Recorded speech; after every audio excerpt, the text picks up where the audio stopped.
नमस्कार, मी वृषाली पाटील बातमीपत्रात आपलं स्वागत करते। सुरुवात करूया पहिल्या महत्त्वाच्या ब्रेकिंग बातमीने। बारामतीत मला एकटं पाडण्याचा प्रयत्न होईल असं वक्तव्य केलंय अजित पवारांनी।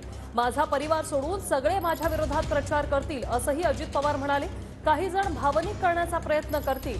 बारामतीतून अजित पवार यांनी शरद पवार आणि सुप्रिया सुळेंवर हल्लाबोल केलाय।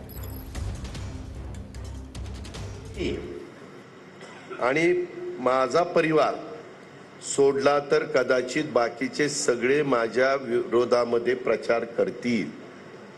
मला एवढंच सांगायचं आहे, बाकीचे सगळे घरातले माझ्या विरोधात गेले तर हे सगळे माझ्या बरोबर। आणि त्यामुळं मी काही त्याच्यामध्ये आपण त्यांना कुणाला विनंती करायची ते करू, प्रत्येकाला व्यक्ती स्वातंत्र्य आहे, प्रचार करायचं स्वातंत्र्य आहे, पण एवढं इतरांच्या करता करून जीवाचं रान करून कसं एकटं पाडण्याचा प्रयत्न काही जण करतात ते बघा।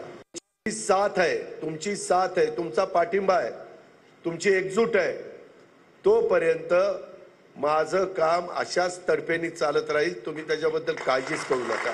मी पुन्हा सांगतो की काही जण थोडंसं भावनिक करण्याचा प्रयत्न करतील। भावनिकनी रोजीरोटीचा प्रश्न सुटत नाही। भावनिक होऊन काम होत नाही।